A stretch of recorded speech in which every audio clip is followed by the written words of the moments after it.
One of my favorite things to do during the holiday season is tune into ABC Family because they have the 25 Days of Christmas. And my whole family watches with me. My favorite movie is How the Grinch Stole Christmas, the Jim Carrey one.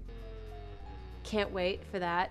I like everything, but when they're hanging up the lights in the very beginning, it's weird, I know. But she has this huge machine, it goes, and I've always told my dad that I want one of those. I like the whole roast thing, that's really fun. I love his house, I want to live in it, and I want to go down that little mountain tube thing and come out the trash.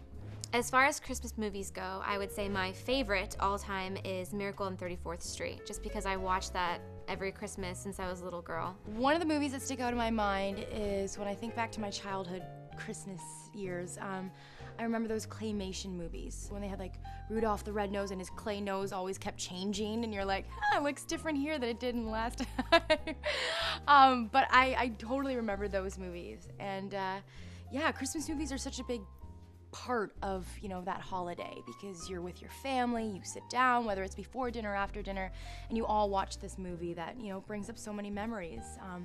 So they play a huge part in the holidays, and the claymation ones are definitely ones that I remember. I remember the claymation Christmas specials. I think it was Frosty the Snowman and there was Rudolph. I definitely watched both of them. Yeah, so every time I watch it, it's nostalgic. I remember the big creepy snowman guy. I think he was the abominable snowman? I always say that wrong. That guy, he always scared me when I was little.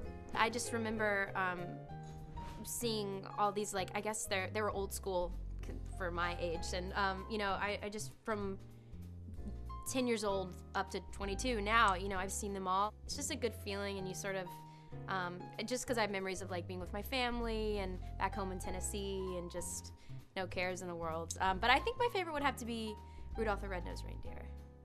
It's a classic, can't go wrong.